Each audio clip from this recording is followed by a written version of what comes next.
황혼의 이야기 채널에 오신 시청자 여러분, 진심으로 환영합니다. 오늘 여러분과 함께하게 되어 매우 기쁩니다. 지금부터 들려드릴 이야기에 귀 기울여 주시기 바랍니다. 남편은 아내 몰래 모아둔 비상금을 전부 어머니에게 맡겼습니다. 그러던 어느 날 남편이 급히 수술을 받아야 하는 상황이 닥치자 시어머니는 이렇게 말했습니다. 그 돈 내 도련님 집 사주는 데 썼다. 그리고 제 행동은 시어머니를 평생 후회하게 만들었습니다. 해질녘 병원 복도는 어찌나 길고 차갑게 느껴지던지요. 천장의 형광등은 창백하고 싸늘한 빛을 쏟아내 모든 것에 본래 색을 앗아가는 듯했습니다. 거울처럼 비칠 정도로 깨끗하게 닦인 대리석 바닥은 지치고 불안한 얼굴들을 비추었고, 사람들은 영혼 없는 그림자처럼 서로를 스쳐 지나갔습니다. 코를 찌르는 특유의 소독약 냄새는 다른 어떤 냄새와도 섞이지 않았습니다. 그것은 마치 인간이라는 존재의 연약함과 굳게 닫힌 병실문 너머에 존재하는 고통을 상기시키는 씁쓸한 알림과도 같았습니다. 저는 차가운 스테인리스 의자에 앉아 두 손을 꽉 깍지 낀 채 손가락 마디가 하얗게 질릴 정도로 힘을 주고 있었습니다. 제가 여기 앉아 있은 지 얼마나 되었을까요? 1시간, 2시간, 아니면 그보다 더 오래되었을까요? 시간은 멈춘 듯했고 사람들의 발소리, 속삭임, 그리고 건조하게 굴러가는 바퀴, 소리만이 가득한 공간 속에서 끈적하게 굳어버렸습니다. 간호사의 카트가 지나갈 때마다 들려오는 또각거리는 바퀴 소리는 규칙적이면서도 냉정하게 울려 퍼졌습니다. 다른 사람들에게는 그저 평범한 병원의 소음이었을지 몰라도 지금 저에게 그 소리는 보이지 않는 망치가 되어 제 가슴을 내리치고 공포로 옥죄어 오는 심장을 짓밟는 것만 같았습니다. 제 남편 민준 씨는 지금 응급실 안에 있습니다. 짙은 갈색의 나무 문은 몇 시간째 굳게 닫힌 채 우리를 두 개의 세상으로 갈라놓았습니다. 그 안에서 그는 생사의 갈림길에 서 있었습니다. 그리고 밖에서는 이름 모를 혼란스러운 감정에 휩싸인 채 외롭고 무력하게 앉아 있는 것 말고는 제가 할 수 있는 일이 아무것도 없었습니다. 두려움이라는 보이지 않는 괴물이 제 목을 조여와 숨을 쉴 수 없게 만들었습니다. 저는 최악의 상황이 닥칠까봐 저 문이 열렸을 때 결코 듣고 싶지 않은 비보가 전해질까봐 두려웠습니다. 걱정은 마치 수많은 개미떼가 속을 파고드는 것처럼 제게 남은 마지막 한 조각의 평정심마저 갉아먹고 있었습니다. 제 주위로 사람들은 여전히 오가고 있었습니다. 한 노부부는 서로를 부축하고 있었고 할머니는 할아버지의 어깨에 기대어 흐느끼고 있었습니다. 고뇌에 찬 얼굴의 한 중년 남성은 수술실 문 앞을 서성이며 연신 담배를 피워 물었습니다. 한 젊은 여자는 전화기에 대고 오열하고 있었습니다. 저마다 다른 고통, 다른 짐을 지고 있었습니다. 하지만 이 순간 저는 기이할 정도로 외로웠습니다. 그들의 고통은 그들의 것이고 제 고통은 오롯이 저 혼자 감당해야 할 몫이었습니다.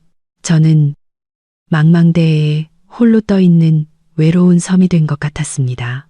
아무도 이해할 수 없고 아무도 나눌 수 없었습니다. 복도 끝을 바라보았습니다. 유리창 너머로 희미한 저녁 노을이 비쳐 들어와 새하얀 벽을 누렇게 물들이고 있었습니다. 또 하루가 저물어가고 있었고 우리 부부의 내일이 어떻게 될지 저는 알 수 없었습니다. 바퀴 굴러가는 소리는 여전히 규칙적이고 잔인하게 제 심장을 짓누르고 주변의 공간까지 으스러뜨렸습니다. 불과 몇 시간 전만 해도 우리의 작은 집은 따뜻하고 평화로웠습니다. 모든 것이 늘 그렇듯 평범하게 흘러갔습니다. 너무나 익숙한 일상이었기에 이렇게 갑작스럽고 잔인하게 모든 것이 무너질 수 있으리라고는 상상조차 하지 못했습니다. 저는 아직도 생생하게 기억합니다. 점심 식사를 마치고 식탁을 정리하고 있을 때였습니다. 민준 씨는 소파에 앉아 신문을 대충 훑어보며 여전히 투덜거리고 있었습니다. 오늘 국이 좀 짠 것 같은데. 그는 약간 불평 섞인 목소리로 말했지만 그것은 제게 어리광을 부리고 싶을 때마다 나오는 그 특유의 애교 섞인 투정이었습니다. 저는 미소를 지으며 여전히 식탁을 닦으며 대꾸했습니다. 그래야 우리 사랑이 더 깊어지지. 밥 한 그릇 더 먹으면 간이 딱 맞을 거야. 그가 웃음을 터뜨리며 신문을 접고 제 쪽으로 걸어오려 했습니다. 하지만 모든 것은 눈 깜짝할 사이에 일어났습니다.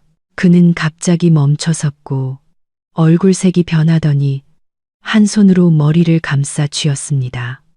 술에 취한 사람처럼 몇 걸음 비틀거리다 그대로 바닥에 쓰러졌습니다. 무거운 몸이 타일 바닥에 부딪히는 소리는 참혹하게 들렸습니다. 동시에 그의 손에 스친 커피 테이블 위에 유리컵이 바닥으로 떨어져 산산조각이 났습니다. 고요한 점심시간에 울려 퍼진 날카로운 파열음은 제 인생에 곧 닥쳐올 폭풍우를 예고하는 천둥소리 같았습니다. 저는 잠시 그 자리에 얼어붙었고 두 발은 땅에 뿌리 박힌 듯 움직이지 않았습니다. 하지만 이내 본능이 저를 현실로 되돌려 놓았습니다. 저는 급히 그에게 달려가 무릎을 꿇었습니다. 민준 씨, 왜 그래요? 그는 대답이 없었고 두 눈은 굳게 감겨 있었습니다.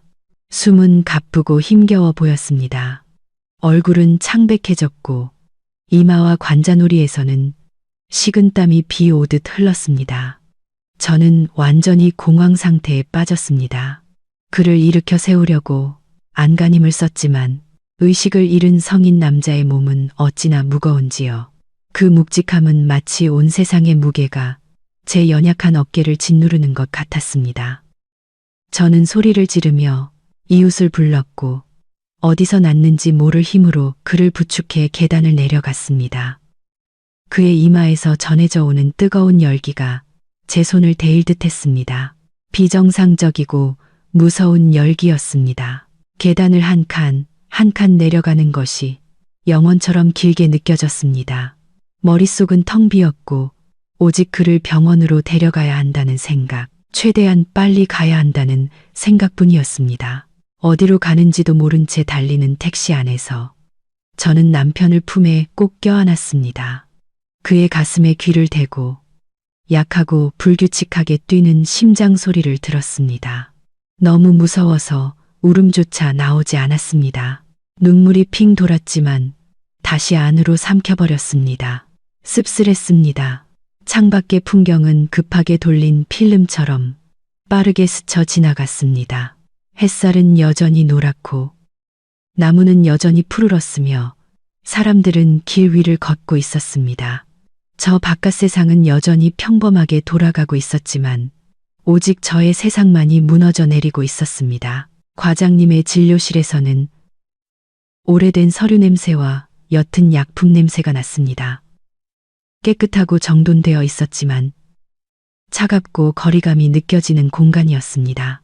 50대로 보이는 과장님은 머리가 희끗했고 근엄한 표정이었지만 눈빛에서는 연민이 느껴졌습니다. 그는 안경을 고쳤으며 저를 똑바로 쳐다보았고 낮고 분명한 목소리로 말했습니다. 김민준 환자분 보호자 되시죠? 안타까운 소식을 전하게 되어 유감입니다. 남편분께서 뇌동맥류 파열 진단을 받으셨습니다. 상황이 매우 위급합니다. 동맥류가 이미 터져서 지주막하 출혈이 발생했습니다. 즉시 수술을 진행해서 동맥류를 결찰해야 합니다. 그렇지 않으면 환자의 생명이 위험합니다. 그의 말 한마디 한마디가 바늘이 되어 제 고막을 찔렀습니다. 뇌동맥류, 출혈, 수술, 낯선 의학 용어들이 제가 들어본 그 어떤 것보다 무섭게 다가왔습니다. 저는 깊은 바닷속으로 가라앉는 기분이었습니다. 주변 공기는 끈적하게 변했고 저는 숨을 쉴 수가 없었습니다. 제 주변 세상은 보이지 않는 유리벽으로 가로막힌 듯 했습니다.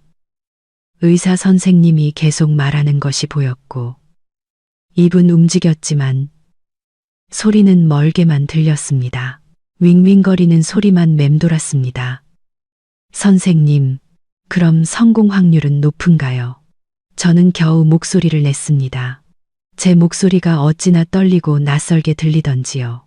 수술 성공률은 비교적 높습니다. 80에서 90% 정도 됩니다.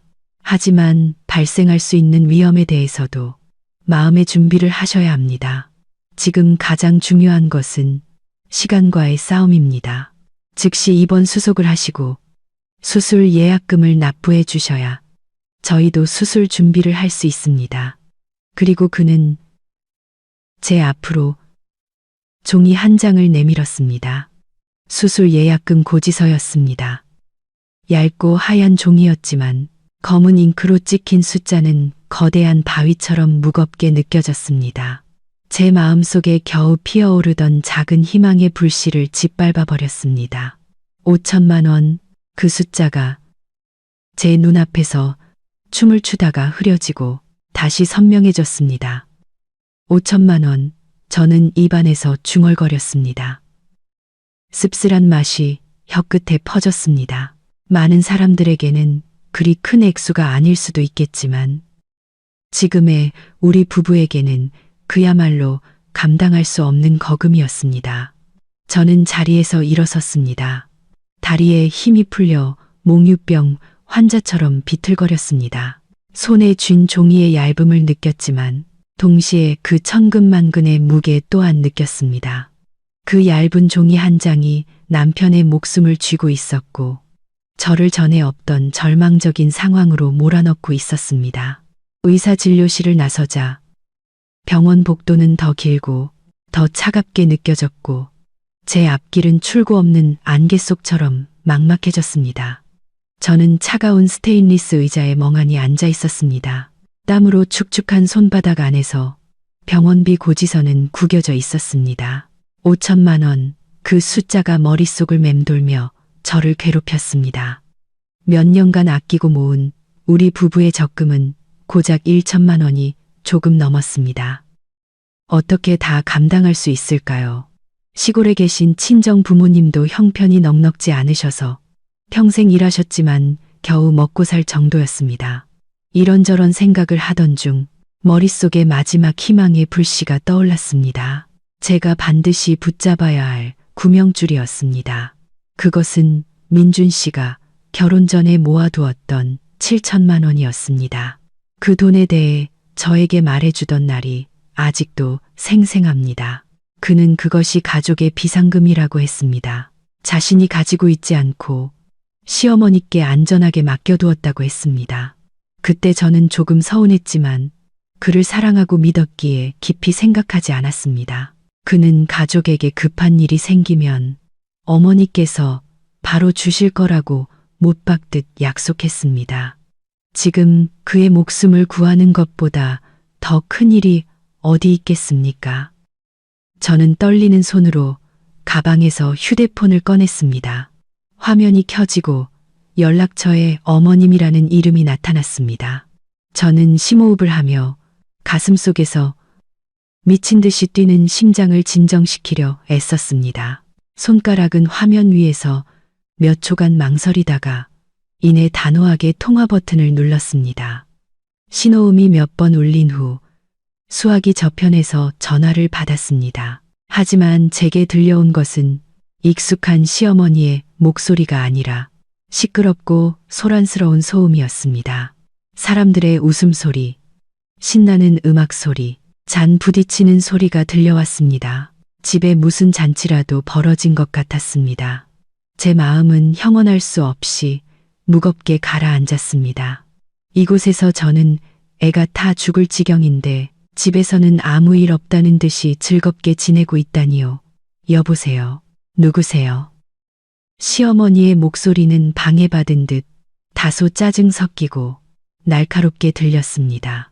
저는 목구멍에 차오르는 울음을 억지로 삼키며 쉬어버린 목소리로 말했습니다. 어머님, 저예요. 서연이에요. 아, 서연이구나. 무슨 일이니? 웬일로 전화를 다 했어? 그녀는 물었지만 목소리에는 여전히 조급함이 묻어났습니다. 수화기 너머의 소음은 조금도 줄어들지 않았습니다. 어머님, 민준 씨가요. 저는 어디서부터 말을 꺼내야 할지 몰라 우물쭈물했습니다. 목에 돌덩이라도 걸린 듯 말이 나오지 않았습니다. 민준이가 왜? 빨리 말해봐. 엄마, 지금 손님 와 계신다. 그녀의 목소리에 담긴 무관심은 제 얼굴에 찬물을 끼얹는 것 같았습니다. 저는 눈을 감고 용기를 내어 한숨에 말했습니다. 어머님, 민준 씨가 쓰러져서 응급실에 실려왔어요. 의사 선생님이 뇌동맥류가 터져서 급하게 수술해야 한대요. 수술비가 5천만 원이래요. 저는 숨을 죽이고 수화기 저편의 반응을 기다렸습니다. 소음이 조금 잦아드는 것 같더니 짧고 무거운 침묵이 흘렀습니다. 제 심장이 쿵쿵 뛰는 소리가 들리는 듯 했습니다. 저는 그 침묵이 아들을 걱정하는 어머니의 당혹감 때문이기를 바라고 또 바랐습니다. 하지만 저는 틀렸습니다. 그 침묵은 제가 상상할 수 있는 그 어떤 것보다 더 냉혹하고 잔인한 진실의 서막이었습니다. 영원처럼 느껴지는 침묵이 흐른 후 시어머니의 목소리가 다시 전화기 너머로 들려왔습니다. 하지만 이번에는 조급함 대신 이해할 수 없는 망설임이 묻어났습니다. 뭐라고? 수술비가 5천만 원이라고. 네, 어머님. 지금 바로 돈을 내야 수술할 수 있대요. 어머님, 전에 민준 씨가 맡겨둔 7천만 원 있잖아요. 그 돈 좀 지금 주실 수 있을까요? 사람 목숨이 더 중요하잖아요. 어머님, 저는 거의 애원하듯 말하며 제 모든 희망을 그녀의 대답에 걸었습니다. 저는 그녀가 아무리 저를 마음에 들어하지 않아도 민준 씨는 그녀의 친아들이니 죽어가는 것을 보고만 있지는 않을 거라고 믿었습니다. 하지만 그 뒤에 이어진 말은 제 세상을 완전히 무너뜨렸습니다. 아이고, 그 돈 말이야. 시어머니는 연극처럼 과장된 한숨을 내쉬었습니다. 내가 이 말하면 네가 또 서운해할까봐 걱정되는데 그 돈, 내 도련님 태우 일에 썼다. 제 뇌가 순간 멈추는 것 같았습니다. 제가 잘못 들은 건 아닌지 확신할 수 없었습니다. 저는 더듬거리며 되물었습니다. 어머니 뭐라고요? 도련님 무슨 일에 쓰셨다고요? 그러자 그녀의 목소리는 갑자기 또렷해지며 다소 거만한 투로 변했습니다. 마치 자신이 한 일이 당연하고 논쟁의 여지가 없다는 듯이 말입니다. 태우가 곧 장가가는데 신부감 쪽에서 서울에 집이 있어야 결혼시키겠다고 하잖니. 내 도련님이 몇 년을 일해도 모은 돈이 얼마 안 되잖아.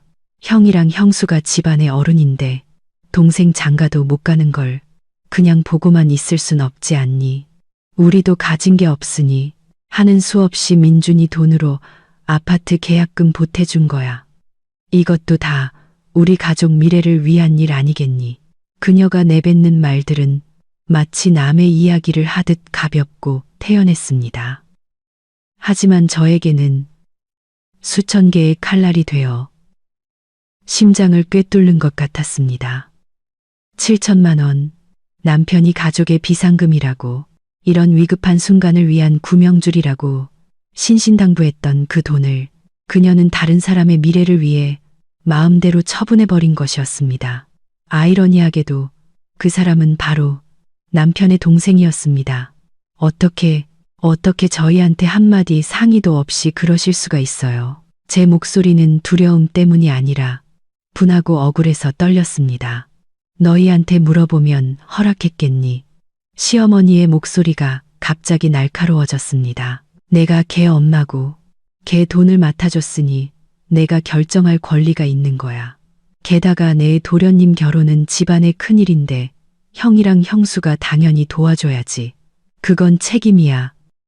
어떻게 시동생한테 그렇게 계산적으로 굴 수가 있니? 책임, 계산적, 귀가 먹먹해졌습니다. 그녀의 논리는 뻔뻔하고 어이가 없었습니다. 큰아들 돈으로 작은아들을 챙겨주고는 오히려 큰며느리에게 계산적이라고 쏘아붙이다니요. 그녀는 자신의 행동이 합리적이고 모두를 위한 것이라고 생각했지만 그 모두에서 자신의 아들의 목숨은 제외되어 있다는 사실은 전혀 생각하지 못하는 듯 했습니다. 하지만 지금 민준 씨는 목숨을 구하기 위해 돈이 필요하단 말이에요. 어머님, 사람 목숨이 걸린 일이라고요. 저는 거의 전화기에 대고 소리쳤습니다. 나도 알아. 하지만 이미 돈은 줬는데 당장 어떻게 돌려받니? 아니면 이렇게 해봐. 너희가 친구나 친척들한테 빌려보든가 해. 지금은 나도 어쩔 수 없다. 건강할 때 미리 대비하지 않고 비상금 하나 제대로 마련해 두지 않은 걸 누굴 탓해. 이제 와서 나한테 와서 이러면 어떡하니? 그녀의 마지막 말은 치명적인 칼날이 되어 제 안에 남은 마지막 희미한 희망의 끈을 끊어버렸습니다. 그녀는 미안해하지도 해결할 방법을 찾으려 하지도 않고 오히려 저희를 탓하고 책임을 전가했습니다. 그녀의 눈에는 작은 아들의 집 한 채가 큰 아들의 목숨보다 더 중요했던 것입니다. 그녀의 눈에는 며느리인 저는 발언권이 없었고 아들인 제 남편은 동생을 위해 희생해야 할 의무가 있었습니다.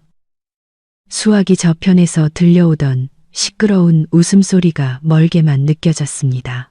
저는 더 이상 아무것도 느낄 수 없었습니다.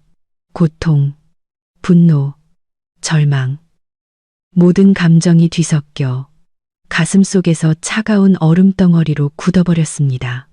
시어머니의 마지막 말이 끝나고 제가 어떻게 전화를 끊었는지 기억나지 않습니다. 휴대폰이 손에서 미끄러져 차가운 타일 바닥으로 떨어지며 건조한 소리를 냈습니다. 하지만 저는 그것을 주울 힘조차 없었습니다.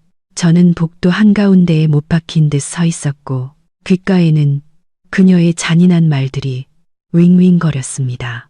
그 냉혹한 진실은 마치 홍수처럼 순식간에 제가 남편의 가족에게 가졌던 마지막 믿음과 희망, 그리고 존중까지 모두 휩쓸어 가버렸습니다. 그리고 이상한 일이 일어났습니다. 숨이 막힐 정도로 억눌려 있던 제 가슴 깊은 곳에서 어떤 소리가 터져 나왔습니다. 처음에는 작은 흐느낌이었지만 점점 커져서 걷잡을 수 없는 웃음소리로 변했습니다. 저는 소리내어 웃었습니다. 날카롭고 광기 어린 웃음소리가 속삭임과 억누른 울음소리만이 존재하던 병원 복도에 울려 퍼졌습니다. 몇몇 지나가던 사람들이 걱정스러운 눈빛으로 저를 돌아보았습니다. 아마 그들은 제가 너무 큰 슬픔에 미쳐버렸다고 생각했을 겁니다. 어쩌면 정말 미쳤는지도 모릅니다. 가족이라 여기며 진심을 다하려 했던 사람들의 잔인한 이기심에 미쳐버린 것입니다. 저는 남편의 어리석음에 웃었습니다. 다 큰 어른이면서 자신의 모든 재산과 작은 가정의 안위마저 막내 아들만 위하는 어머니의 손에 맡겨버린 그가 우스웠습니다. 저는 소위 가족애라는 것을 믿었던 제 자신의 순진함에 웃었습니다. 가족 비상금이라는 약속을 믿었지만 그것은 결국 사기극에 불과했습니다. 응급실에 누워있는 사람이 다름 아닌 친어머니 때문에, 동생의 집 한 채 때문에 죽음의 문턱으로 내몰린 이 기막힌 운명에 웃음이 났습니다. 생각할수록 우스웠고 눈물이 날 정도로 우스웠습니다. 광적인 웃음이 그친 후 저는 기묘한 해방감을 느꼈습니다. 마치 모든 고통과 분노가 그 웃음소리를 따라 모두 빠져나간 것 같았습니다. 머릿속은 이상할 정도로 맑고 또렷해졌습니다. 더 이상 당황하지도 두려워하지도 않았습니다. 심장은 여전히 아팠지만 무뎌지고 차가워졌습니다. 저는 아무렇지 않게 휴대폰을 주워 먼지를 털고 가방에 넣었습니다. 방금 그 통화로 제 안에 무언가가 영원히 죽어버린 것 같았습니다. 저는 차가운 바닥에 주저앉아 새하얀 벽에 등을 기댔습니다.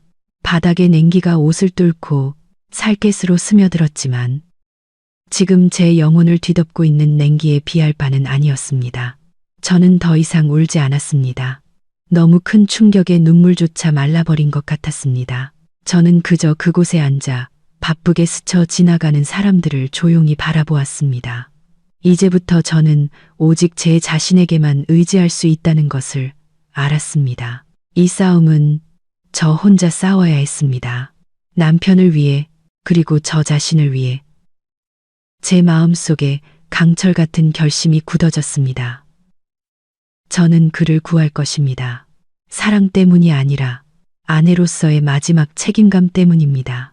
그리고 그 후에는 모든 것을 끝내야 합니다. 병원 바닥에 냉기는 문득 1년여 전 무더웠던 어느 여름날 오후를 떠올리게 했습니다. 그날 우리 부부는 거실에 앉아 있었습니다. 결혼 초부터 타던 낡은 오토바이를 바꿀 얘기를 하고 있었죠.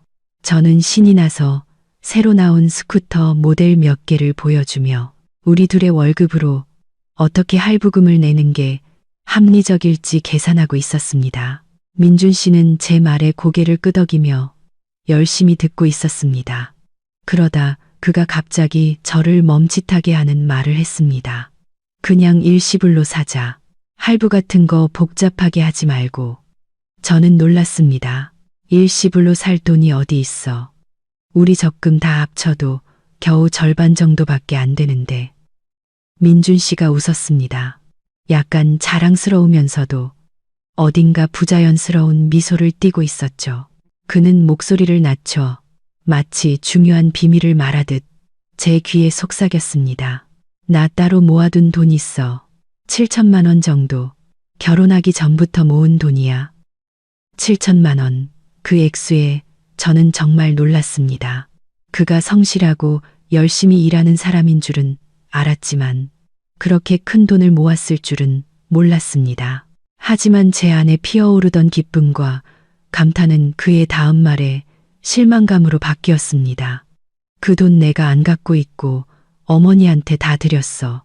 왜 어머니한테 드렸어요? 저는 물었습니다. 마음속에는 이미 작은 파문이 일었지만 최대한 평범한 목소리를 유지하려 애썼습니다. 그는 머리를 긁적이며 제 질문에 조금 당황한 듯 보였습니다. 남자가 돈 갖고 있으면 씀씀이가 커지잖아. 어머니한테 맡겨두는 게 확실하지. 우리 엄마 꼼꼼하시고 계획적으로 돈 쓰시니까. 엄마한테 있는 게 제일 안전해. 안전. 그 두 단어가 귓가에 낯설게 울렸습니다. 누구에게 안전하다는 걸까요? 제가 그 돈을 낭비할까봐 두려웠던 걸까요? 아니면 다른 무언가를 두려워했던 걸까요? 그 순간 우리 둘 사이에 보이지 않는 벽이 세워진 것 같았습니다. 저는 그의 설명 속에 은근히 배어있는 경계심과 불신을 느꼈습니다. 그가 아무리 합리적으로 들리는 이유를 대며 변명하려 해도 저는 알 수 있었습니다. 그의 생각 깊은 곳에서 저는 여전히 외부인이었습니다. 그의 가족, 특히 그의 어머니만이 그가 가장 중요한 것을 믿고 맡길 수 있는 존재였습니다. 저는 침묵했고 더 이상 다투지 않았습니다. 하지만 그날 오후 우리 집의 공기는 이상하게도 숨 막히게 변했습니다. 저는 여전히 밥을 짓고 청소를 하고 웃으며 이야기했지만 그 웃음은 온전하지 못했습니다. 보이지 않는 그 벽은 눈에 보이지 않았지만 저는 항상 그 존재를 느낄 수 있었습니다. 그것은 집안의 크고 작은 결정을 할 때 시어머니의 의견이 항상 제 의견보다 더 중요하게 여겨지는 순간에 존재했습니다. 그것은 우리가 사소한 다툼을 할 때마다 그가 무조건적으로 어머니 편을 드는 방식에 존재했습니다. 알고 보니 그는 처음부터 저를 모든 것을 함께 나누고 모든 책임을 함께 짊어질 수 있는 인생의 동반자로 여기지 않았던 것입니다. 그의 눈에, 그리고 그의 가족의 눈에 저는 아마도 그저 며느리, 언젠가는 떠날 수도 있는 온전히 신뢰할 가치가 없는 사람이었을 겁니다. 그날의 침묵은 오래가지 못했습니다. 며칠 후 억울함과 실망감이 충분히 쌓였을 때 그것은 결혼 후 가장 큰 부부싸움으로 폭발했습니다. 저는 더 이상 아무 일도 없었던 것처럼 행동할 수 없었습니다. 저는 명확한 대답, 그의 인정이 필요했습니다. 당신 정말 나 믿어? 침실에서 마주 앉아 있을 때 제가 단도직입적으로 물었습니다. 민준 씨는 제 질문에 놀란 듯 했습니다. 무슨 이상한 소리야. 안 믿었으면 결혼했겠어. 믿었다면 왜 나한테 그렇게 큰 돈을 숨겼어요? 왜 아내인 나한테 주지 않고, 아니면 최소한 우리 부부 공동 명의로 된 통장에 넣어두지 않고 어머니한테 맡긴 거냐고요. 저는 감정이 격해져 목소리가 갈라지기 시작하며 다그쳤습니다. 그는 한숨을 쉬며 피곤한 기색을 드러냈습니다. 말했잖아. 엄마가 갖고 있는 게 더 안전하다고. 이상한 생각 좀 그만할 수 없어. 그건 내 돈이고 내가 결정할 권리가 있는 거야. 내 돈. 그 말은 채찍이 되어 제 자존심을 후려쳤습니다. 민준 씨, 우리는 부부예요. 결혼하면 당신 것, 내 것이 아니라 우리 것이 되어야 해요. 결혼은 신뢰와 나눔을 바탕으로 세워지는 거예요. 가장 기본적인 돈 문제에서조차 나를 믿지 못한다면 이 결혼이 무슨 의미가 있어요. 당신이 문제를 복잡하게 만들고 있어. 그가 언성을 높이기 시작했습니다. 내가 엄마한테 맡긴 건 이 가정을 위해서 그런 거야. 그건 우리 비상금이야. 나중에 집에 큰일이 생겨서 필요하면 내가 말 한마디만 하면 엄마가 바로 주실 거야. 우리 엄마 그런 분 아니야. 당신 자꾸 엄마 나쁘게만 생각하지 마. 어머님을 나쁘게 생각하는 게 아니에요. 우리 둘 사이의 신뢰에 대해 말하고 있는 거예요. 저도 더 이상 평정심을 유지할 수 없었습니다. 이해 못하겠어요. 문제는 어머니가 돈을 가지고 있다는 게 아니라 당신이 신뢰를 엉뚱한 곳에 두었다는 거예요. 당신은 당신 아내보다 당신 어머니를 더 믿고 있어요. 당신 스스로 우리 사이에 장벽을 세운 거라고요. 말다툼은 그렇게 계속되었고 누구도 양보하지 않았습니다. 그는 제가 속 좁고 이기적이며 항상 시어머니에 대한 편견을 가지고 있다고 생각했습니다. 저는 그가 가부장적이고 우유부단하며 아내의 감정을 전혀 존중하지 않는 사람이라고 생각했습니다. 결국 다툼을 끝내기 위해 그는 확신에 찬 목소리로 말했습니다. 약속할게.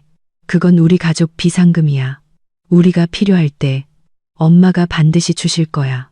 나만 믿어. 그때 저는 너무 지쳤고 또 여전히 그를 사랑했기에 그 약속을 믿기로 했습니다. 어쩌면 내가 너무 예민한 것일지도 모른다고. 그가 그런 것도 다 우리 미래를 걱정해서 그런 것이라고 스스로를 위로했습니다. 하지만 지금 병원의 차가운 타일 바닥에 앉아 그 약속을 떠올리니 그것은 씁쓸한 희극처럼 느껴졌습니다. 그날에 확고했던 그의 약속은 이제 그의 뇌 속 동맥류처럼 산산조각이 나버렸습니다. 제가 그토록 지키고 가꾸려 노력했던 신뢰는 결국 거짓과 기만이라는 토대 위에 세워져 있었던 것입니다. 과거의 다툼에 대한 기억이 사라지고 저는 병원의 차가운 바닥이라는 냉혹한 현실로 돌아왔습니다. 더 이상 절망도 분노도 없었습니다. 오직 텅 빈 공허함과 냉정한 결단만이 남았습니다. 저는 천천히 손을 짚고 일어섰습니다. 몇 시간 동안 움직이지 않고 앉아 있었더니 몸이 뻣뻣하고 쑤셨습니다. 하지만 머리는 그 어느 때보다 맑았습니다. 저는 무엇을 해야 할지 알았습니다. 저는 원무과 수납 창구로 향했습니다. 그곳에는 여전히 몇몇 사람들이 걱정스러운 얼굴로 수속을 밟고 있었습니다. 키보드 두드리는 소리, 간호사가 항목을 설명하는 소리, 보호자들이 걱정스럽게 묻는 소리, 그 모든 소리들이 제 귀를 스쳐 지나갔지만 아무런 흔적도 남기지 않았습니다. 저는 영혼 없는 그림자처럼 조용히 줄을 섰습니다. 제 차례가 되자 저는 예약금 고지서를 간호사에게 건넸습니다. 그녀는 저를 보고 종이에 적힌 숫자를 보더니 안쓰러운 눈빛을 보냈습니다. 5천만 원 전부 납부하시겠어요? 저는 말없이 고개를 끄덕였습니다. 저는 지갑을 열어 신용카드 한 장을 꺼냈습니다. 익숙한 파란색 카드가 손바닥 안에 놓여 있었지만 이 순간 그것은 천근만근처럼 무거웠습니다. 이것은 단순히 플라스틱 조각이 아니었습니다. 이것은 제가 3년간 혹독하게 일한 결과물이었습니다. 점심으로 급하게 도시락을 먹던 날들이었고, 저녁에 부업거리를 집으로 가져와 밤늦게까지 일하던 밤들이었습니다. 쇼윈도 너머로 바라보기만 하고 감히 살 엄두도 내지 못했던 예쁜 옷들이었습니다. 저는 이 돈이 저 자신만의 자유를 위한 것이라고 비상시에 쓰거나 나중에 시골에 계신 부모님께 제대로 효도하기 위한 돈이라고 다짐했었습니다. 이런 상황에서 저를 온전히 믿어주지 않았던 사람을 위해 이 돈을 쓰게 될 줄은 꿈에도 몰랐습니다. 여기에 비밀번호 입력해 주세요. 간호사의 목소리가 저를 현실로 돌려놓았습니다. 저는 카드 단말기를 잡았습니다. 차가운 손가락으로 익숙한 숫자들을 눌렀습니다. 삑, 삑, 삑. 단말기에서 나는 소리 하나하나가 제 결혼 생활의 관뚜껑에 못을 박는 망치 소리처럼 들렸습니다. 그 순간 무서울 정도로 명확한 생각이 머릿속을 스쳤습니다. 나는 남편을 구하기 위해 병원비를 내는 것이 아니다. 나는 이 5천만 원으로 죽어버린 사랑을 깔끔하게 청산하는 것이다. 나는 내 영혼의 자유와 평온을 되찾는 것이다. 이것은 마지막 거래이자 단호한 단절이다. 이 돈은 내 청춘의 세월에 대한 대가이며 행복한 가정에 대해 가졌던 희망과 환상에 대한 대가다. 프린터에서 영수증이 나왔고 간호사는 그것을 찢어 제게 한 부를 건넸습니다. 여기요. 잘 보관하세요. 저는 그 종이를 받았습니다. 병원비 영수증이라기보다는 제 결혼 생활의 사망 진단서처럼 느껴졌습니다. 저는 그것을 조심스럽게 접어 이제 거의 텅 비어버린 신용카드 옆에 지갑 속에 넣었습니다. 끝났다. 모든 것이 지불되었다. 저는 등을 돌려 걸었습니다. 차가운 대기석으로 돌아가는 것이 아니라 여전히 붉은 등이 켜져 있는 수술실 쪽으로 향했습니다. 제 발걸음은 더 단단해졌지만 제 심장은 이미 얼음장처럼 차가워져 있었습니다. 결제를 마친 후 저는 복도 끝 비상계단 근처에 인적이 드문 곳을 찾았습니다. 혼란스러운 생각들을 정리할 시간이 조금 필요했습니다. 누군가와 이야기하고 싶었습니다. 판단 없이 들어줄 수 있는 사람, 제게 조금의 힘이라도 줄 수 있는 사람. 가장 먼저 떠오른 사람은 부모님이 아니었습니다. 그분들께 더 이상 걱정을 끼치고 싶지 않았습니다. 저는 교복을 입던 시절부터 가장 친한 친구인 지연이를 떠올렸습니다. 그 아이는 저를 가장 잘 이해해 주었고, 제가 민준 씨 집에 며느리로 들어가 겪어야 했던 억울함을 유일하게 아는 친구였습니다. 저는 휴대폰을 열어 짧은 메시지를 작성했습니다. 모든 상황을 가장 적나라하게 설명했습니다. 지연아, 민준 씨 쓰러져서 응급실 왔어. 의사가 뇌동맥류 파열이라서 급하게 수술해야 한대. 수술비가 5천만 원이야. 시어머니가 갖고 있던 7천만 원은 도련님 집 사주는 데 썼대. 방금 내 적금 깨서 병원비 다 냈어. 메시지를 보내자마자 30초도 채 되지 않아 휴대폰이 미친 듯이 울렸습니다. 지연이었습니다. 전화를 받자마자 수화기 저편에서 분노에 찬 목소리가 제 귀에 쏟아졌습니다. 뭐라고? 너 미쳤어. 서연아, 어떻게 그런 멍청한 짓을 할 수가 있어. 그 집 사람들 사람도 아니야. 어떻게 너한테, 그리고 자기 아들한테 그럴 수가 있냐고. 지연이의 목소리는 제 냉정한 평정심과는 달리 분노로 가득 차 있었습니다. 이 순간 저 대신 욕해주는 사람이 있다는 것에 마음이 조금 가벼워졌습니다. 진정해. 지연아. 저는 쉰 목소리로 말했습니다. 진정은 무슨 진정. 지연이는 거의 소리를 질렀습니다. 내가 너였으면 당장 집에 가서 짐 싸고 그 인간이랑 그 막장 집안이랑 연 끊었어. 네가 그 인간 멍청함이랑 그 집안 이기심 때문에 희생할 의무는 하나도 없다고. 5천만 원이 5만 원도 아니잖아. 그건 내가 몇 년 동안 흘린 피땀이라고. 알아. 저는 조용히 듣고 있었습니다. 지연이의 말 한마디 한마디가 칼처럼 가슴을 찔렀습니다. 하지만 그의 말이 옳다는 것을 알았습니다. 그 애는 제 이성이 외치고 있는 모든 것을 대신 말해주고 있었습니다. 내 말 잘 들어. 지연이의 목소리가 조금 부드러워졌지만 여전히 단호했습니다. 사람 살리는 건 당연히 해야지. 나도 알아. 하지만 살려놓고 나서는 네 자신을 먼저 생각해야 해. 널 믿지도 않고 사람 취급도 안 하는 남자랑 그 가족이랑 평생 살 수는 없잖아. 정이고 뭐고 여기까지야. 그 사람 목숨값 치렀다고 생각하고 빚 청산해. 그리고 제발 너를 위해 살아. 알고 있어. 저는 속삭였습니다. 나도 그렇게 생각했어. 생각하는 거랑 실천하는 건 다른 문제야. 넌 너무 착하고 정에 약해. 그 인간이 정신 차리고 와서 달콤한 말 몇 마디 하면 또 마음 약해질까봐 걱정돼. 아니야. 저는 그 애의 말을 단호하게 끊었습니다. 이번에는 아니야. 한 번 깨진 건 다시 붙일 수 없어. 그냥 마지막 책임만 다하고 싶을 뿐이야. 그 사람이 회복되고 나면 우리 관계는 끝날 거야. 우리는 잠시 더 이야기를 나눴습니다. 지연이의 분노는 약과 같았습니다. 그것은 제 마음의 짐을 덜어주고 제 결심을 더욱 굳건하게 만들어 주었습니다. 전화를 끊고 나니 더 이상 외롭지 않았습니다.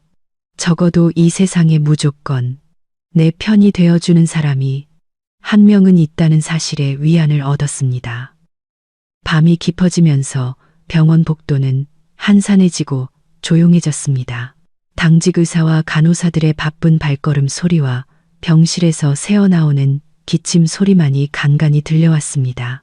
창문 틈으로 새어나오는 노란 불빛이 차가운 바닥에 긴 그림자를 만들었습니다.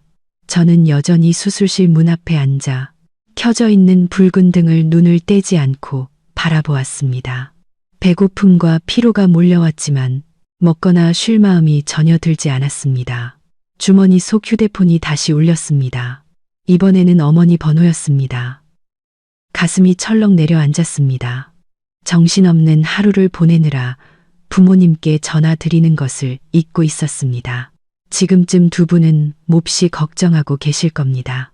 저는 목을 가다듬고 감정의 목소리가 흔들리지 않도록 애쓰며 전화를 받았습니다. 여보세요. 엄마. 서연아, 딸. 오늘 하루 종일 전화를 해도 안 받고 민준이한테 전화해도 안 받던데 무슨 일 있니? 수화기 저편에서 들려오는 어머니의 목소리는 걱정으로 가득 차 있었습니다. 어머니의 따뜻하고 다정한 목소리를 듣자 제가 애써 세워놓았던 강인함의 벽이 무너져 내리는 것 같았습니다. 저는 한없이 서러워져 어린아이처럼 엉엉 울고 싶었습니다.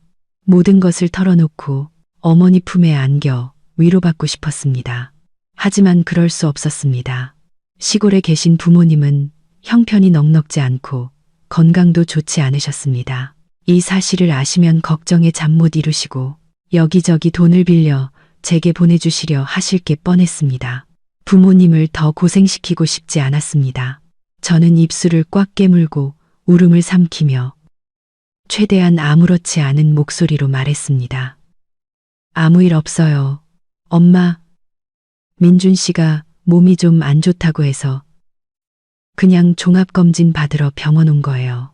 의사 선생님이 괜찮다고 하루만 경과보고 내일 퇴원해도 된대요. 아마 병원이라 전파가 잘 안 터져서 전화가 안 됐나 봐요. 정말이니 잘 온 거 고성말이 무슨 일 있는데 엄마한테 숨기는 거 아니고 어머니는 여전히 안심하지 못하셨습니다. 정말이에요. 엄마, 괜한 걱정 마세요. 우리 다 컸는데 알아서 잘 챙겨요. 너무 걱정하지 마세요. 그래, 그럼 됐다. 돈 필요한 일 있으면 꼭 말하고 혼자 끙끙 앓지 말고. 알았지. 어머니의 당부는 소박했지만 그 안에는 어머니의 크나큰 사랑이 담겨 있었습니다. 그것은 얼어붙은 제 심장 속으로 흘러드는 따뜻한 강물 같았지만 동시에 저를 더 서글프게 만들었습니다. 친정 부모님의 무조건적인 관심은 시댁 식구들의 냉정함과 이기심을 더욱 두드러지게 했습니다. 저는 어머니를 안심시켜 드리기 위해 몇 마디 더 하고 서둘러 전화를 끊었습니다. 통화가 끝나자 저는 더 이상 참을 수 없었습니다. 저는 인적이 없는 비상계단으로 달려갔습니다. 어둡고 차가운 계단에 주저앉아 얼굴을 감싸고 울었습니다. 오후 내내 억눌러 왔던 뜨거운 눈물이 걷잡을 수 없이 터져 나왔습니다. 저는 목숨을 걸고 싸우고 있는 남편을 위해 울었고, 시골에서 자식을 걱정하고 계실 늙은 부모님을 위해 울었고, 제 씁쓸한 결혼 생활을 위해 울었습니다. 눈물이 마를 때까지 실컷 운 후, 저는 젖은 얼굴을 급히 닦고 일어나 수술실 문 앞 제자리로 돌아왔습니다. 오늘 밤은 뜬 눈으로 지새워야 할 것입니다. 시간은 끈적한 기다림 속에서 더디게 흘러갔습니다. 얼마나 오랫동안 앉아 있었는지 모릅니다. 다만 수술실 문 위에 붉은 등이 꺼졌을 때 바깥 하늘이 밝아오고 있었다는 것만 알 뿐이었습니다. 심장이 순간 냈는 것 같았습니다.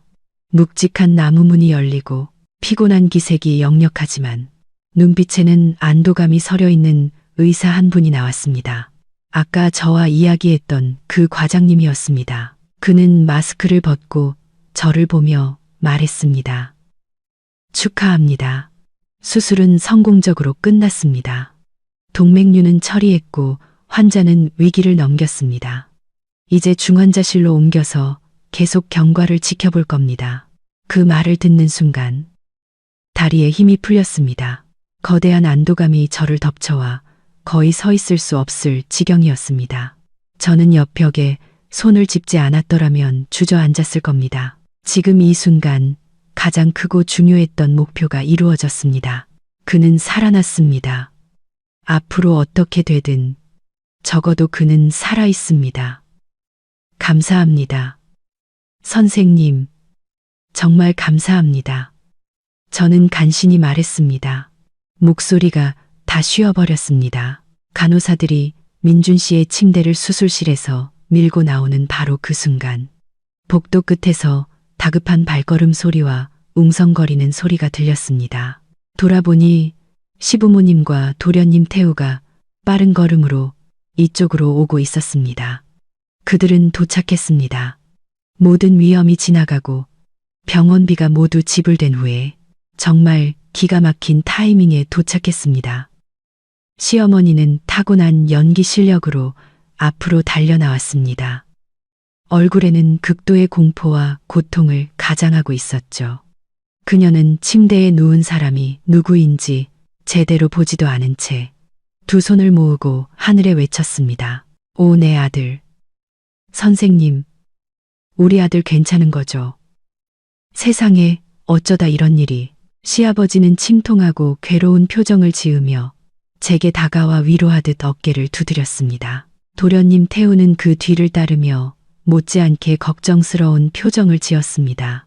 그들 세 사람은 자식을 걱정하고 사랑하는 완벽한 가족 연극을 펼쳤습니다. 그들의 표정은 마치 밤새 민준 씨를 위해 기도라도 한 것처럼 적절하게 조절되어 있었습니다. 저는 그들의 서투른 연극을 조용히 지켜보았습니다. 더 이상 고통도 분노도 없었습니다. 마음속에는 오직 차가운 경멸만이 남았습니다. 저는 수술 후 여전히 창백한 얼굴로 침대에 잠들어 있는 남편을 보았고, 그리고 완벽한 역할을 연기하고 있는 그의 사랑하는 가족들을 보았습니다. 진짜 폭풍은 수술실 안에 있었던 것이 아니었습니다. 그 폭풍은 지금부터 시작될 것이었습니다. 시어머니는 연극을 계속했습니다. 그녀는 침대 곁으로 달려가 저와 간호사들 사이를 비집고 들어가려 했고, 민준 씨의 손이라도 잡으려는 듯 허공에 손을 휘저었습니다. 민준아, 아들아, 엄마 왔다. 엄마가 왔어. 엄마 목소리 들리니 그녀는 비통하게 울부짖었지만 저는 그녀의 눈이 메마른 채 눈물 한 방울 없는 것을 보았습니다. 저는 한 걸음 뒤로 물러나 그들이 연기할 공간을 내주었습니다. 시아버지가 제게 다가와 위로하는 척하며 낮은 목소리로 말했습니다. 서연아, 내가 고생이 많았구나. 어젯밤 한숨도 못 잤지. 얼굴이 많이 상했구나. 이제 우리가 왔으니 너라도 잠시 쉬렴. 저는 아무 대답 없이 침묵했습니다. 제 차가운 시선이 그들을 똑바로 향하자 그들의 입가에 걸려있던 거짓 미소가 살짝 굳었습니다. 간호사가 민준 씨를 중환자실로 옮기고 몇 가지 주의사항을 알려준 후에야 그들의 본격적인 안부가 시작되었습니다. 시어머니가 제 손을 잡으며 다가왔습니다. 역겨울 정도로 가식적인 친밀한 행동이었습니다. 얘야, 내가 정말 대단하다. 혼자서 이 모든 일을 다 처리하고 아버님이랑 내가 얼마나 걱정했는지 몰라. 너한테 계속 전화했는데 안 돼서 무슨 일이라도 난 줄 알았다. 다행히 우리 민준이가 복이 많아서 이 큰 액땜을 넘겼구나. 저는 부드럽게 그녀의 손에서 제 손을 뺐습니다. 별 말씀을요. 해야 할 일을 했을 뿐이에요. 그때 시아버지가 본론으로 들어갔습니다. 그는 헛기침을 한 번 하더니 심각한 표정으로 물었습니다. 그래, 병원비는 어떻게 됐니? 의사가 얼마라고 하더냐? 우리가 알아야 준비를 하지. 네, 예약금으로 5천만 원 냈어요. 저는 대답했습니다. 목소리는 이상할 정도로 평온했습니다. 제가 내뱉는 한 글자 한 글자는 명확했고 어떤 감정도 실려있지 않았습니다. 5천만 원. 그 숫자는 마치 날벼락 같았습니다. 시어머니의 입가에 걸려있던 미소가 굳었고 시아버지의 침통한 얼굴에는 당혹감이 스쳤습니다. 뒤에 서 있던 도련님, 태우마저 얼어붙었습니다. 세 사람의 안색은 순식간에 변했습니다. 거짓 걱정에서 놀라움으로 그리고 진짜 경악으로 바뀌었습니다. 저는 그들 한 사람 한 사람의 눈을 똑바로 쳐다보며 여전히 기계처럼 무미건조한 목소리로 말을 이었습니다. 하지만 걱정하실 필요 없어요. 제가 다 냈으니까요. 네가 냈다고. 시어머니가 더듬거렸습니다. 네가 그 큰 돈이 어디서 나서. 제 적금이요. 하지만 그게 다는 아니죠. 저는 비꼬는 듯한 미소를 지었습니다. 정확히 말씀드리는 게 좋겠네요. 제 돈 5천만 원으로 병원비를 냈어요. 민준 씨 비상금 7천만 원은 어머님께서 도련님 집 사주시는데 쓰셨잖아요. 제 말은 복도의 정적 속에서 터진 폭탄과도 같았습니다. 분위기는 즉시 숨막힐 듯한 긴장감에 휩싸였습니다. 시어머니의 얼굴은 붉어졌다가 창백해졌습니다. 그녀는 제가 시아버지와 태우 앞에서 모든 것을 폭로할 줄은 몰랐던 것입니다. 당황스러움은 금세 분노로 바뀌었습니다. 그녀는 뻔뻔하게 변명하기 시작했습니다. 너 지금 무슨 소리 하는 거야? 내가 동생 일 챙겨준 건 우리 집안일인데 내가 왜 여기서 그런 말을 해? 그리고 그건 민준이 돈이었어. 내가 걔 엄마니까 권리가 있지.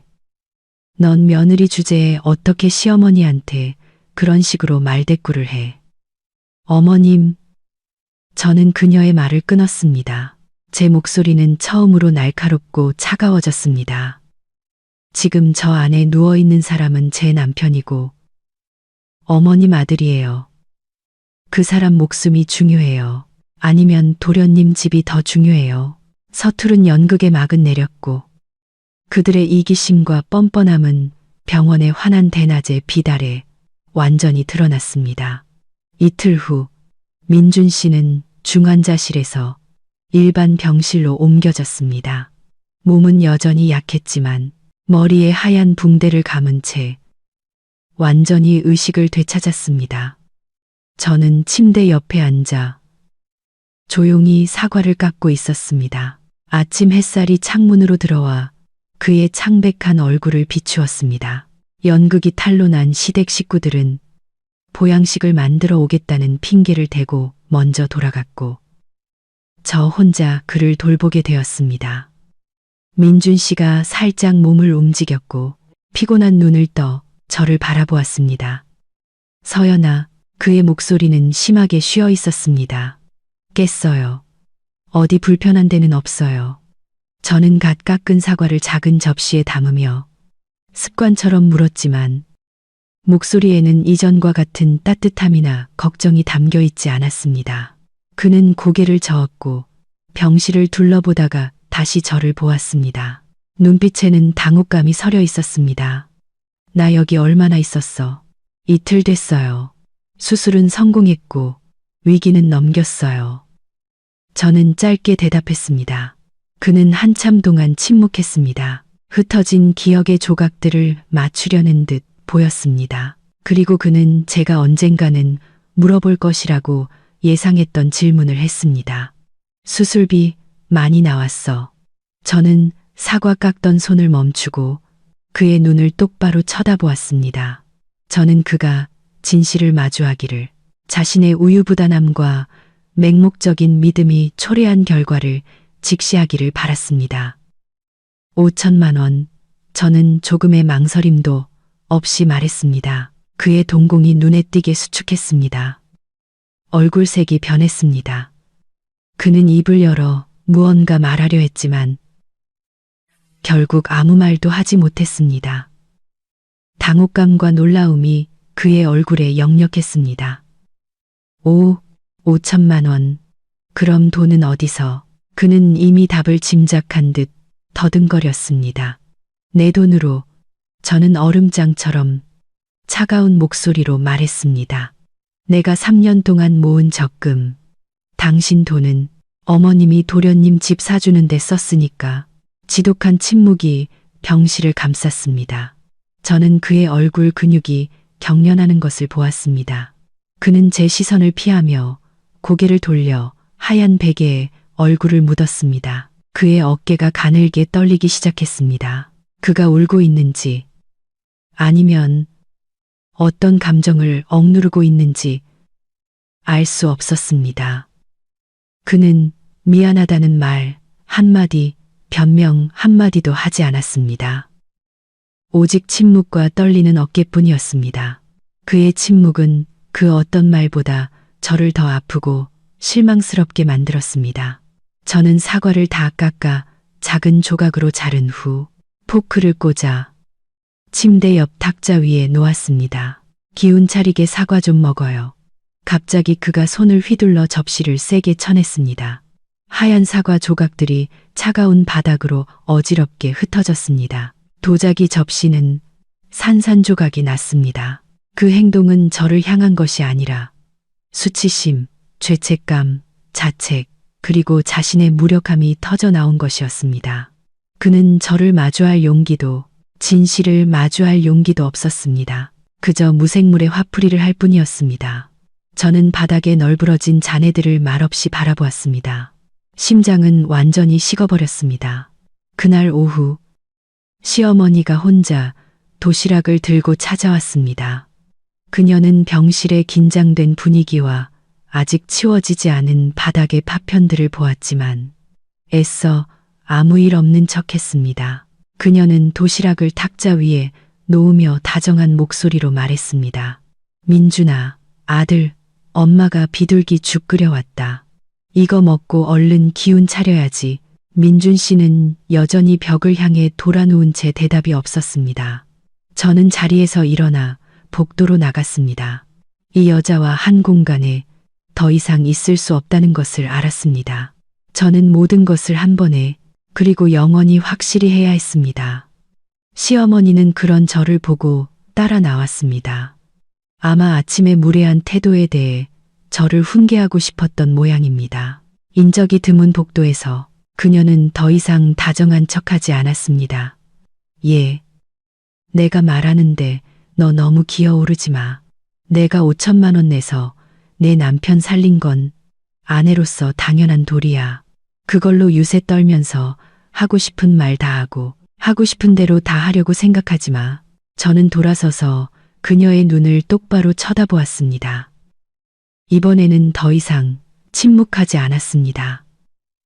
어머님, 마지막으로 하나만 여쭤볼게요. 솔직하게 대답해 주세요. 뭘 물어? 그녀는 팔짱을 끼고 도전적인 표정을 지었습니다.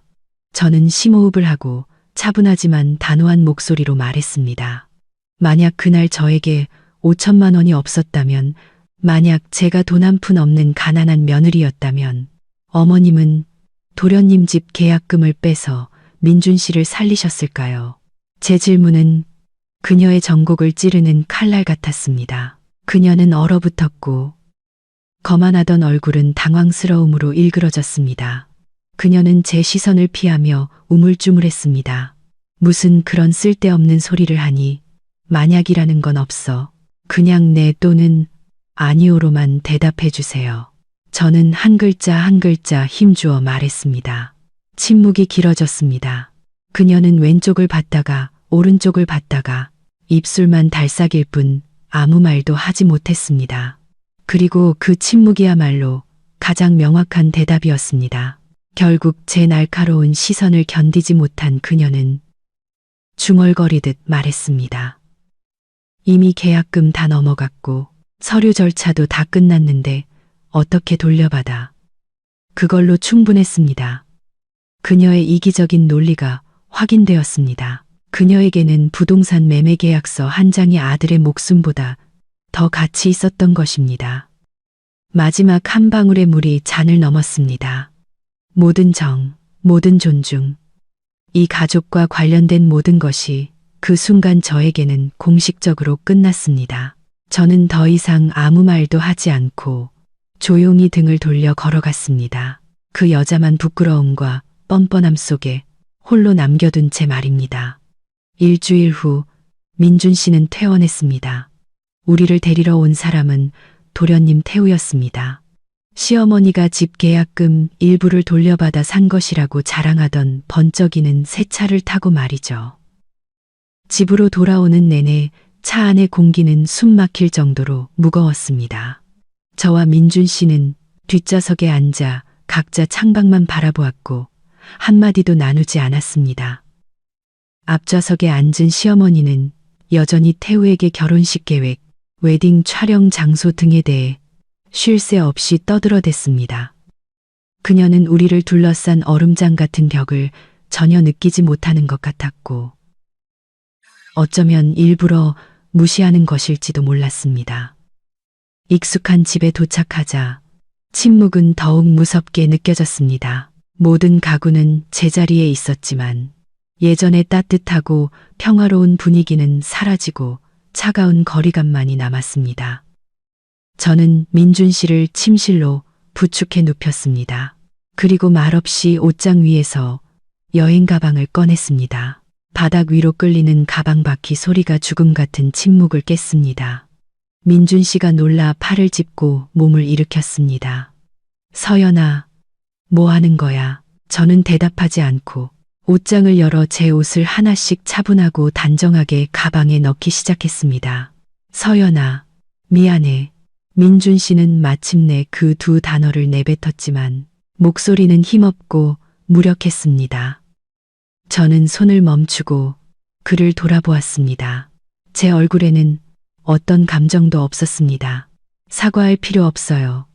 당신 잘못도 내 잘못도 아니에요. 저는 가방 지퍼를 잠그고 바닥에 똑바로 세웠습니다. 당신 병원비 5천만 원을 결제하던 그 순간 나는 이 돈이 죽어버린 내 사랑에 대한 청산이라고 생각했어요. 당신 목숨을 사주는 동시에 내 자유를 되찾는 거라고.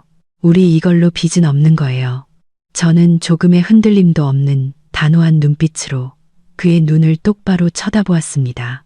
우리 끝났어요, 민준 씨.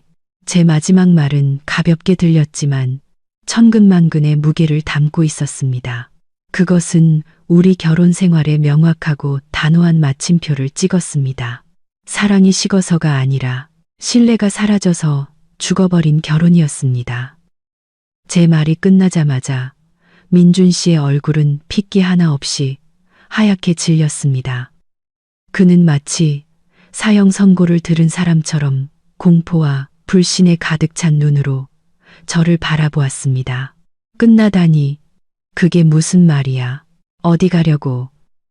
그는 힘겹게 몸을 바로 세웠습니다. 머리에 수술 자국이 욱신거려 얼굴을 찌푸렸지만 육체적 고통은 마음속에서 타오르는 공황 상태에 비하면 아무것도 아니었습니다. 그는 침대에서 비틀거리며 내려와 제 쪽으로 다가와 팔을 붙잡았습니다. 서연아, 가지마, 제발.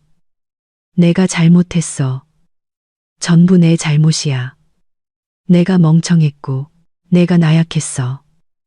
나를 때려도 좋고, 욕해도 좋아. 하지만 제발 나를 떠나지는 마. 저는 가만히 서 있었습니다. 팔을 빼낼 생각도 대답할 생각도 없었습니다. 그가 애원하듯 매달리는 것을 내버려 두었습니다. 한때 가정의 기둥이었던 그 남자의 강하고 가부장적인 모습은 온데간데 없고 약하고 처량한 모습만이 남아 있었습니다. 제가 반응이 없자 그는 더욱 겁을 먹었습니다. 그는 지금 자신이 가진 유일한 핑계를 대기 시작했습니다. 봐, 나 아직 환자잖아. 머리 상처도 아직 안 아물었어. 의사 선생님이 돌봐줄 사람이 필요하다고 했단 말이야. 어떻게 이럴 때 떠날 수가 있어. 그렇게 잔인하게 굴지 마. 저는 제 손을 꽉 쥔 그의 손을 내려다보고 다시 그의 눈을 똑바로 쳐다보며 냉정하고 또렷한 목소리로 말했습니다. 걱정 마세요. 지금 당장 가지는 않을 테니까. 그의 눈에 희망의 빛이 스쳤습니다. 정말이야. 네. 저는 확인시켜 주었습니다. 당신이 완전히 회복될 때까지 여기 머물면서 돌봐줄게요. 밥도 해주고 빨래도 해주고 병원에도 제때 데려다 줄게요. 간병인이 해야 할 모든 일을 할 거예요. 저는 그가 제 말의 의미를 완전히 이해할 수 있도록 잠시 멈췄다가 말을 이었습니다. 하지만 그건 아내로서의 제 마지막 책임이에요. 저는 그가 제 말에 말을 이었습니다. 당신이 완전히 건강해져서 스스로를 돌볼 수 있게 되면 우리는 법원에 가서 이혼 수속을 밟을 거예요. 나는 당신 목숨을 구해주었고 당신은 나에게 자유를 돌려주는 거예요. 우리 서로 빚진 거 없어요. 그의 눈에 떠올랐던 희망의 빛이 꺼지고 그 자리에는 극도의 절망이 자리 잡았습니다. 그는 제 손을 놓고 몇 걸음 뒤로 물러서더니 힘이 다 빠진 듯 차가운 바닥에 주저앉았습니다. 그는 헝클어진 머리를 감싸 쥐었고 넓은 어깨가 떨리더니 이내 울음을 터뜨렸습니다. 후회의 조용한 눈물이 아니라 버려진 아이처럼 터져 나오는 통곡이었습니다.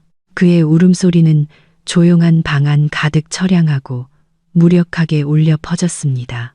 저는 제 앞에서 무너져 내리는 남자를 바라보며 서 있었습니다. 여행 가방은 여전히 발치에 놓여 있었습니다. 가슴이 조금 아려왔지만 그것은 사랑이 아닌 스쳐 지나가는 연민일 뿐이었습니다. 제 마음속 얼음벽은 전혀 녹지 않았습니다. 그날 이후 우리 집은 이상한 공간이 되었습니다. 다툼 소리도 없었지만 웃음소리도 없었습니다. 저와 민준 씨는 한 지붕 아래 살았지만 마치 하숙집의 낯선 사람들 같았습니다. 저는 약속대로 완벽한 간병인이 되었습니다. 매일 일찍 일어나 그의 영양을 고려한 아침 식사를 준비했습니다. 의사의 지시에 따라 소화가 잘 되는 담백한 음식을 만들었습니다. 제때 약을 챙겨주고 상처에 물이 닿지 않게 머리를 감겨주었습니다. 제가 하는 모든 일은 세심하고 꼼꼼해서 흠잡을 데가 없었습니다. 하지만 그게 전부였습니다. 저는 더 이상 그의 일에 대해 묻지 않았고 하루의 기쁨과 슬픔을 나누지도 않았습니다.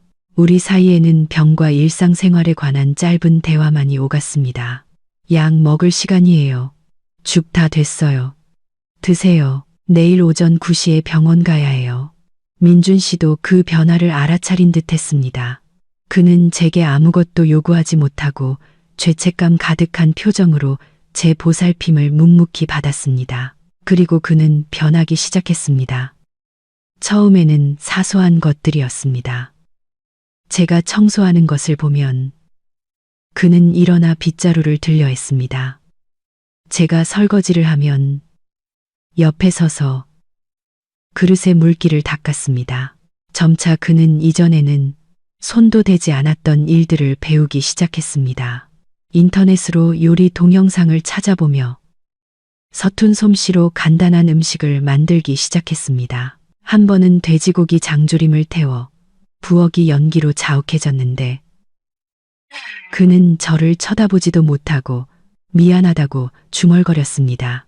그는 집안의 모든 지출을 노트에 기록하기 시작했습니다. 이전에는 귀찮다고 여겼던 일이었습니다. 그러던 어느 날 그는 제게 휴대폰 화면을 보여주었습니다. 은행에 가서 월급 통장 비밀번호를 바꿨다고 했습니다. 새로운 비밀번호는 제 생일이었습니다. 이제부터 내 월급 당신이 다 관리해. 쓰고 싶은데 써. 그는 진심 어린 목소리로 말했습니다. 저는 그를 쳐다보기만 할 뿐 아무 말도 하지 않았고 카드도 받지 않았습니다. 그의 가장 큰 행동은 어느 주말 오후에 있었습니다. 그는 서류 뭉치를 들고 와서 제 앞 테이블 위에 놓았습니다. 변호사 사무실에 다녀왔다고 했습니다. 우리 집 등기부등본에 당신 이름 추가하는 서류야. 여기 서명만 하면 돼. 저는 서류 뭉치를 보고 얼어붙었습니다. 이 집은 결혼 전에 시부모님이 사주신 그의 단독 명의로 된 재산이었습니다. 이것은 저와 그의 가족 사이에 존재했던 가장 큰 보이지 않는 장벽 중 하나였습니다. 그의 이런 행동은 엄청난 노력이며 그의 눈에는 단순한 후회를 넘어 애원과 희망이 담겨 있었습니다. 그는 자신이 가진 모든 것을 동원해 이 결혼을 되돌리려 하고 있었습니다. 저는 그 모든 것을 인지했습니다. 그의 변화를 보았습니다. 하지만 그를 볼 때마다 그 운명의 전화 통화가 떠올랐고 병원에서의 그의 무력한 침묵이 떠올랐습니다. 제 마음의 상처는 너무 깊어서 몇 번의 속죄 행위로 지워질 수 있는 것이 아니었습니다. 저는 여전히 혼란스러웠습니다. 이것이 진심에서 우러나온 뉘우침인지 아니면 곧 잃게 될 아내를 붙잡기 위한 교묘한 술수인지 알 수 없었습니다. 어느 날 오후 제가 베란다에서 빨래를 널고 있을 때 초인종이 울렸습니다. 문을 열어보니 택배 기사였고 손에는 봉인된 봉투가 들려 있었습니다. 발신인은 시어머니였습니다. 저는 조금 놀랐습니다. 무슨 일로 이렇게 격식을 차려 편지를 보내셨을까요? 저는 서명을 하고 의심스러운 마음으로 봉투를 들고 집으로 들어왔습니다. 저는 소파에 앉아 조심스럽게 봉투를 열었습니다. 안에는 학생용 노트 몇 장의 손으로 쓴 편지뿐만 아니라 은행 카드도 함께 들어 있었습니다. 저는 편지를 먼저 읽었습니다. 시어머니의 글씨는 원래 아주 예뻤지만 오늘은 떨리고 삐뚤빼뚤했으며 몇 군데는 눈물 자국처럼 번져 있었습니다. 편지의 어조는 제가 알던 그녀와는 완전히 달랐습니다. 거만함과 날카로움은 사라지고 거의 비굴할 정도로 후회로 가득 찬 목소리였습니다. 나의 며느리 서연이에게 이 글을 읽을 때쯤 너는 많이 놀라겠지. 내가 너에게 편지를 쓸 자격도 용서를 구할 면목도 없다는 것을 잘 안다. 지난 몇 주간 나는 하룻밤도 편히 잠들지 못했다. 병원에 누워있던 민준이의 모습과 그날 너의 실망한 눈빛이 계속 나를 괴롭혔다. 내가 틀렸다. 얘야, 나는 너무 이기적이었고 너무 편애했으며 내 아들의 안위는 생각하지 않고 오직 태우만 생각했다. 나는 집 한 채가 내 아들의 목숨보다 더 중요하다고 여겼다. 병원 복도에서 네가 했던 말은 미몽에 빠져있던 나를 깨운 망치와도 같았다. 나는 진심으로 후회하고 있다. 지금 무슨 말을 해도 이미 늦었다는 것을 안다. 돈은 잃어도 다시 벌 수 있지만 한 번 잃은 신뢰는 되찾기 어렵다는 것도 이 카드에는 2천만 원이 들어있다. 이것은 우리가 평생 모은 돈에 조금 더 빌려서 마련한 돈이다. 우선 일부라도 너에게 먼저 보낸다. 나머지는 태우 부부와 상의해서 그 집을 팔아서라도 반드시 다 갚겠다고 약속한다. 나는 아무것도 필요 없다. 그저 우리 가족이 다시 화목해지기만 바랄 뿐이다. 서연아, 민준이는 너를 진심으로 사랑한다. 그 일이 있은 후로 걔는 넋이 나간 사람 같아. 자기 잘못을 깨달았어.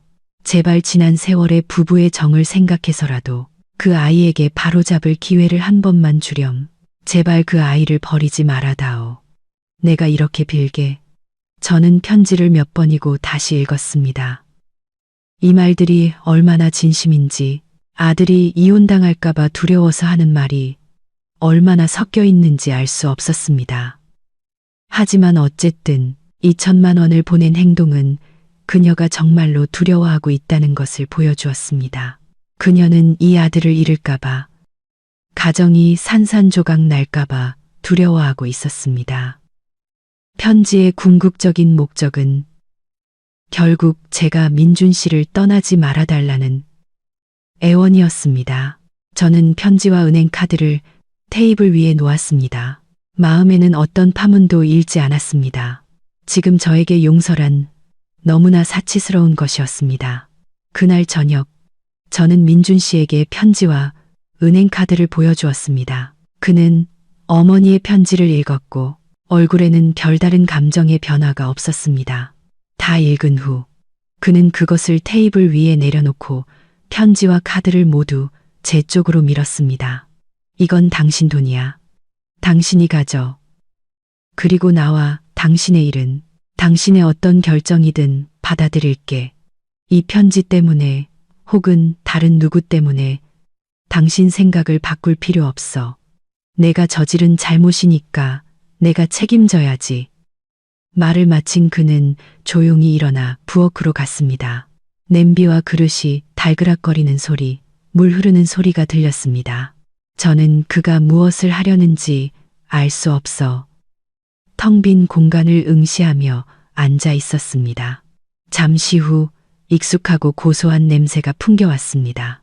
민준 씨는 김이 모락모락, 나는 라면 한 그릇을 들고 와 제 앞 테이블에 놓았습니다. 그것은 평범한 라면이었고 수란 하나와 서툴게 썬 파 몇 조각이 고명으로 올라가 있었습니다. 하지만 왠지 모르게 그것을 보자 코끝이 찡해졌습니다. 이 라면은 우리가 처음 사귀기 시작했을 때를 떠올리게 했습니다. 그때 제가 아팠을 때 그는 난생 처음 어설프게 부엌에 들어가 제게 죽을 끓여주었습니다. 그날의 죽은 타고 싱거웠지만 저는 세상에서 가장 맛있는 음식인 것처럼 맛있게 먹었습니다. 그는 제 옆에 앉아 사랑과 걱정이 가득한 눈으로 제가 먹는 것을 바라보았죠. 오늘 밤 그의 소박한 행동은 돌처럼 굳었다고 생각했던 제 마음 가장 깊고 부드러운 부분을 건드린 것 같았습니다. 그는 사과하기 위해 미사여구를 늘어놓지도 거창한 약속을 하지도 않았습니다. 그는 그저 조용히라면 한 그릇을 끓여주었습니다. 계산이나 경계심 없이 순수했던 첫사랑의 기억을 불러일으키는 행동이었습니다. 저는 고개를 숙여라면 그릇에서 피어오르는 김을 바라보았습니다. 뜨거운 눈물 한 방울이 떨어져 맑은 국물 속으로 녹아들었습니다. 그리고 또 한 방울, 또 한 방울, 저는 더 이상 참을 수 없었습니다. 울었습니다. 병원에서처럼 터져나오는 통곡이 아니라 서러움과 상처, 그리고 어쩌면 다시 피어난 작은 설렘의 눈물이었습니다. 민준 씨는 아무 말 없이 서서 조용히 제게 휴지를 건넸습니다. 그는 저를 안아주지도 위로해주지도 않았습니다. 그저 제가 모든 감정을 쏟아낼 수 있도록 공간을 내어주며 그곳에 서 있었습니다. 우리가 그토록 애써 쌓아 올렸던 얼음벽이 녹아내리는 조짐을 보이는 것 같았습니다. 하지만 그것이 완전히 녹을 수 있을까요? 잿더미가 된 우리 결혼은 다시 살아날 수 있을까요? 그것은 이 순간 저 자신조차 답을 알 수 없는 질문이었습니다. 마지막 순간까지 경청해 주신 시청자 여러분께 진심으로 감사드립니다. 다음 영상에서 다시 뵙겠습니다.